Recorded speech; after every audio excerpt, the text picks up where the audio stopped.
మీ పేరన్నా? Sheikh Mohammed Rafi. Okay. ఇప్పుడు ఆంధ్ర రాష్ట్ర రాజకీయాలు చూసుకుంటే చాలా వేడి మీద 6 నెలల నుంచి కూడా ఎవరు గెలుస్తారనే పట్టు మీద ఆఖరికి కూటమి ప్రభుత్వం అయితే గెలుపొంది.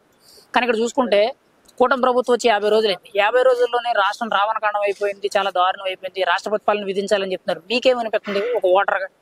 రాష్ట్రపతి పాలన అంటే లాస్ట్ 5 ఏళ్లు చూస్తే జగన్మోహన్ రెడ్డి ప్రభుత్వంలో జరిగింది అరాచక పాలన. ప్రస్తుతం జరుగుతుంది దాన్ని అరికట్టే పాలన. అరికట్టడం అంటే ఒక గంజాయిని అరికట్టితే సమస్యలన్నీ అరికట్టవచ్చు. ఫస్ట్ ఆ గంజాయిని అరికట్టే ప్రక్షాళన చేయడంలో ఈ ప్రభుత్వం ముందడుగు వేస్తుంది. దాంట్లో భాగంగానే ఈ రావణ కాష్ట జరుగుతుంది నా అభిప్రాయం అండి. ఓకే. ఇప్పుడు మన వినుకొండ హత్య ఏదైతే ఉందో దాన్ని బేస్ చేసుకుని ఇటు అసెంబ్లీ ముందు ధర్నా, అటు ఢిల్లీలో జంతర్ మంతర్ ముందు ధర్నా చేశారు జగన్మోహన్ రెడ్డి. దాన్నే బాగా హైలైట్ చేస్తున్నారు. ఇక్కడ చూసుకుంటే 36 హత్యలు జరిగినాయి అని అంటారు. కానీ దానికి ఆధారాలు అడిగితే లేదండి. మరి ఏంటండి ఈ ఓన్లీ ఈ శవ రాజకీయాలు ఏంటంటారు? శవ రాజకీయాలంటే శవాల మీద చిల్లర ఏరుకునే వాళ్ళకి శవ రాజకీయాలే వస్తాయి. ఎందుకంటారా, వీళ్ళు బాబాయ్ గొడ్డలి హత్యని వాళ్ళు చేసిందే శవ రాజకీయాలు. వాళ్ళ అన్నదమ్ములు కాపాడుకోవడానికే 5 ఏళ్లు పరిపాలన చేశారు జగన్మోహన్ రెడ్డి గారు. ప్రస్తుతము ఈ ఇద్దరు వినుకొండ హత్య అంటారా, వాళ్ళిద్దరు ఒక పార్టీ వాళ్ళు సన్నిహితులు ఇద్దరు కలిసి వాళ్ళ వ్యక్తిగత కక్షల వల్ల వాళ్ళు నరుక్కున్నారు తప్ప పార్టీలకి పూలింది ఏం లేదు. పార్టీలకంతా పూలిందంటే ఇప్పుడు ఈ పార్టీకి ఏదో విధంగా జరిగేది. అక్కడున్న బొల్ల బ్రహ్మనాయుడు గారు ఆయన వర్గాలు ఇద్దరిని సరిన్యాయం చేయకుండా చేసిన తప్పే ఈ వినుకొండ హత్య. ఓకే. ఇప్పుడు ఇంతే కాకుండా ఇప్పుడు జగన్మోహన్ రెడ్డి చూసుకుంటే నాకు ప్రత్యేక హోదా ఇస్తేనే అసెంబ్లీకి వస్తాను అని అంటున్నాడు. మరి ప్రజా సమస్యల మీద ఆయన 5 ఏళ్లు గొప్పగా పరిపాలన చేశానని చెప్పాడు కదా. మరి ఇప్పుడు అసెంబ్లీకి వస్తేనే ఇంకా పోరాడడానికి ఉంటుంది కదా. నాకు ప్రత్యేక హోదా ఇస్తేనే, ప్రతిపక్ష హోదా ఇస్తేనే వస్తాను అంటున్నాడు. అది ఒక రాజకీయ నాయకుల లక్షణమేనంటారా? అడుక్కొని మరి తీసుకున్నంత అవసరం ఏంటంటారు? ప్రత్యేక హోదా అనేది మనం సాధించిన సీట్లను బట్టి ప్రత్యేక హోదా వస్తుంది. ప్రతిపక్ష హోదా అనేది మనం సాధించిన సీట్లను బట్టి వస్తుంది. ప్రతిపక్షాన్ని మనం ఎంత అభివృద్ధి చేస్తే లాస్ట్ 2019 నుంచి 24 వరకు చంద్రబాబు నాయుడు గారిని ప్రతిపక్ష హోదా వచ్చింది. కానీ ఆయనకి ముక్కు తిప్పలు పెట్టి ఎక్కడికి వెళ్ళాలన్న హౌస్ అరెస్టులు ఏ పడితే ఈ ధర్నాలు చేయకుండా ప్రతిపక్షం అంటే ప్రశ్నించడానికి హోదా అని ఆ ప్రతిపక్ష హోదానే లేకుండా జగన్మోహన్ రెడ్డి గారు ఆయన గవర్నమెంట్ లో ఎప్పటికప్పుడు అరికట్టేశారు హౌస్ అరెస్టులని అది ఇదని. ఇప్పుడు ప్రతిపక్ష హోదా రావాలంటే మినిమం ఇన్ని సీట్లు 18 సీట్లని గెలవాలి. 175 లెస్ చేస్తే ఇంత పర్సంటేజ్ అని ఉంటది. దాన్ని వచ్చిన వాళ్ళకే ప్రతిపక్ష హోదా ఇస్తారు తప్ప వేరే 11 సీట్లు వచ్చిన వాళ్ళకి మామూలుగా ఎమ్మెల్యే హోదా వస్తుంది తప్ప ప్రతిపక్ష హోదా అనేది రాదు. దానిని వాళ్ళు గొడవ చేయడం కరెక్ట్ కాదని నా అభిప్రాయం. కూడా కేసు వేశారు కదండి, అసలు ఒక రాజకీయ నాయకుల లక్షణమేనంటారు అది? హైకోర్టులో కేసు వేశారంటే న్యాయం గురించి తెలిస్తే హైకోర్టు దాకా వెళ్ళొచ్చండి. న్యాయం గురించి తెలియనోడికి ప్రతిపక్ష హోదా రావాలంటే ఎన్ని సీట్లు రావాలో, ఎంత పర్సంటేజ్ వస్తే హోదా వస్తుందో ఆయనకి తెలియకుండా హైకోర్టుకి వెళ్తే మాత్రం హోదా వచ్చిద్దా? రాదుగా. ఓకే. ఇప్పుడు మీరు అన్నారు కదా ఖచ్చితంగా మినిమం ఎన్ని సీట్లు రావాలని చెప్తున్నారు. అది బేసిక్ గా అందరికీ తెలిసిన రూలే. ఈవెన్ జగన్మోహన్ రెడ్డి కూడా గతంలో చంద్రబాబు నాయుడు గారి గురించి అన్నారండి, మీకు 23 సీట్లు వచ్చినాయి, ఒక 5-4 మీకేసుకుంటే ఆ హోదా కూడా పోతున్నారు. మరి ఈ రోజు ఎలా అండి సిగ్గు లేకుండా అలాగా ఆయన అలా మాట్లాడారు? ఆయనకి లేనిదే అదండి సిగ్గు అనేది. తెలిసి రాజకీయాలు విలువలతో కూడిన రాజకీయాలు చేసే వాళ్ళకి దాని విలువలు తెలుస్తాయి. విలువ లేని రాజకీయాలు, శవ రాజకీయాలు చేసిన వాళ్ళకి దాని గురించి తెలియదు. ఇప్పుడు ఓపెన్ గా ఒక మొక్క అడుగుతున్నారండి. గత 5 ఏళ్లు అంటే 2019 నుంచి 2024 వరకు అంటే గత 5 ఏళ్ల వైఎస్ఆర్సీపీ పాలన బాగుందా? 50 రోజులు కూటమి ప్రభుత్వ పాలన బాగుందా? గత 5 ఏళ్లలో అసలు పాలన అనేది ఎక్కడ జరిగిందండి? 2 సంవత్సరాలు కరోనా వస్తే ప్రజలు ఎక్కడక్కడ ముక్కు తిప్పలు పడి కరోనా వల్ల చాలా మంది చనిపోయారు. ఇంకా రాష్ట్రంలో కరెంటు బిల్లులని, నిత్యావసర సరుకుల ధరలు బాదుడే చాలా పెంచి ప్రజలకి పనులు లేకుండా ఇసుక ద్వారా పనులు లేకుండా నాసిరకం మంది ద్వారా చాలా మంది అవస్థలు పడి ప్రజలు ముందుకు రాలేని పరిస్థితిలో గత 5 ఏళ్లు జరిగింది.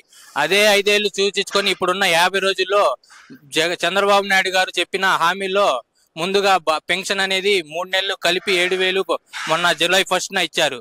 ఇప్పుడు మొన్న 1వ తారీఖు కూడా 4,000 పెన్షన్ ఇచ్చారు. ఇంకా చిన్నగా చేస్తారు. రాష్ట్రంలో అప్పులు ఉన్నాయి. రాష్ట్రంలో ఒక్కొక్కడి మీద సామాన్యంగా 1,50,000 రూపాయలు ప్రతి 5 కోట్ల ఆంధ్రప్రదేశ్ ప్రజల మీద భారం ఉంది. అది సమస్యని సరిదిద్దుకొని రాష్ట్రంలో పెట్టుబడులను వస్తే అభివృద్ధి ఉంటది.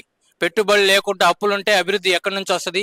ఇప్పుడు నేను ఒక 5 లక్షలు అప్పున్నాను, నన్ను చూసి ఇంకో అప్పు ఇవ్వాలంటే ఎలా ఇస్తాడు? అది కడితేనే 5 లక్షలు అప్పు తీరుస్తాడు. వీడు తీర్చగల శక్తి, వీడికి ఏదో ఒకటి పని ఉంది అని చెప్తే ఆ 5 లక్షలు తీర్చగల శక్తి ఉంది, వేరే అప్పు కూడా ఇవ్వచ్చు అనే తెలుసు కాబట్టి సమర్థత ఉందా లేదా అని ఆలోచిస్తే ఈ మాట ఎవరు అనరు. ఓకే, ఇప్పుడు జగన్మోహన్ రెడ్డి 2019లో 151 స్థానాలతో ఇప్పుడు వరకు ఎవరు గెలలేదు, వన్ సైడ్ అన్ని winnowing majority. Next time why not 175 అన్నాడు, కానీ ఈసారి చూసుకుంటే వైనాట్ 11కే పడిపోయి అంత దారుణంగా ఎందుకు ఓడిపోయారు అనుకుంటున్నారు మీరు? ఇదే కూటమి ప్రభుత్వం ఇలానే కొనసాగితే ఈసారి వైనాట్ పులివెందులు కూడా అనొచ్చు. ఎందుకంటే ఇతనికి చేతగాని పాలన, పులివెందుల్లో కూడా ఇతని మీద చాలా వ్యతిరేకత ఉంది. మొన్న వెళ్ళినప్పుడే చూశారు, తిరుగుబాటు అనేది అక్కడి నుంచే మొదలైంది. ఈసారి వైనాట్ 175 కాదు, వైనాట్ పులివెందులు కూడా ఈసారి దక్కే అవకాశం లేదని కడాఖండిగా చెప్పగలుగుతాం. ఇంత దారుణంగా ఎందుకు ఓడిపోయాడు? ఆయన పరిపాలన చేతకాక అసలు ఏంటి? ప్రజల్లో ఇంత వివక్షత ఎందుకు వచ్చిందంటారు ఆయన మీద? చాతగాని వాళ్ళు చెప్పిన మాటలు మనం అప్పట్లో కథల్లో వింటా ఉంటాం. చాపా నువ్వు ఎందుకు ఎండలేదు అంటే, నేను ఎండ పడలేదు అందుకని ఎండలేదు అనిద్ది. ఈ జగన్మోహన్ రెడ్డి పరిపాలన కూడా అలానే ఉంటది. తాడేపల్లి ప్యాలెస్ నుంచి బయటకు వచ్చి ప్రజల దగ్గర నుంచి సమస్య ఏ విధంగా ఉంది, నా గురించి ప్రజల్లో ఏమనుకుంటున్నారు అనేది తెలిసినట్టయితే జగన్మోహన్ రెడ్డి గారు మళ్ళీ ముఖ్యమంత్రి అయ్యేవాళ్ళు. ప్రజల వద్దకు రాకుండా, ప్రజలకు యోగక్షేమాలు తెలియకుండా నేను బటన్ నొక్కుతున్నాను మీకు అభివృద్ధి వస్తుందంటే పరిపాలన అది కరెక్ట్ పరిపాలన కాదు. చంద్రబాబు నాయుడు గారు చేస్తున్నట్టు వరదలు వచ్చినప్పుడు హెలికాప్టర్లో తిరిగితే అది పరిపాలన కాదు. చంద్రబాబు నాయుడు గారు ఇప్పుడున్న పరిపాలనలో ప్రతి ఒక్కరు ప్రజల దగ్గరికి వెళ్ళి పింఛన్ కూడా ఇవ్వాల్సినంత అవసరం ఉంది ఒక రాష్ట్ర ముఖ్యమంత్రి గారికి. వెళ్ళి ఆయనే స్వయంగా ఆయన ద్వారానే పాలన అనేది నా ద్వారానే మొదలవ్వాలి, అది ప్రజలకు చేరుతుందా లేదో నాకే తెలియాలి ముందని ఆ పరిపాలన ఇప్పుడు ప్రస్తుత కూటమి ప్రభుత్వం నెరవేరుస్తుందండి. ఇప్పుడు బాగానే ఉందండి. మరి జగన్మోహన్ రెడ్డి అంత దారుణంగా ఓడిపోయాడు, కూటమి ప్రభుత్వం అనేది వన్ సైడ్ విన్నింగ్ మెజారిటీతో ఇటు పవన్ కళ్యాణ్ కలుపుకు రావడం వల్ల బాగానే గెలిచారని చెప్తున్నారు. కాకపోతే ఇక్కడ వైఎస్ఆర్సీపీ నాయకులే కానీ ఈవెన్ జగన్మోహన్ రెడ్డి కూడా ఒక ప్రెస్ మీట్ లో ఓపెన్ గా ఈవీఎం ట్యాంపరింగ్ చేసి గెలిచారని మాట్లాడుతున్నారు. మీరేమనుకుంటున్నారు క్వార్టర్గా? ట్యాంపరింగ్ అంటే ప్రజల్లో తిరుగుబాటు ఉంటే ట్యాంపరింగ్లు, ఈవీఎం ట్యాంపరింగ్ అంటారు. 2019 నుంచి 24లో 19 ఎలక్షన్ జరిగినప్పుడు 151 సీట్లు వచ్చినాయని దాన్ని ట్యాంపరింగ్ అంటారా? అలాగే 1983లో నందమూరి తారక రామారావు గారు పార్టీ పెట్టారు. అప్పుడు కాంగ్రెస్ ప్రభుత్వం అన్ని చోట్ల ఉంది.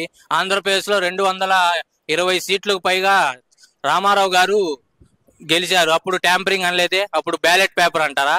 బ్యాలెట్ పేపర్ అయినా ఈవీఎం పేపర్లైనా గెలుపు అనేది ఆడ ఆల్రెడీ దేవుడు నిర్ణయించాడు కాబట్టి గెలిచారు. కానీ నువ్వు ఓటర్లో చైతన్యం వచ్చింది, జగన్మోహన్ రెడ్డి ఇంత చేశాడు అంత చేశాడని ఎవరు చెప్పుకోట్లా.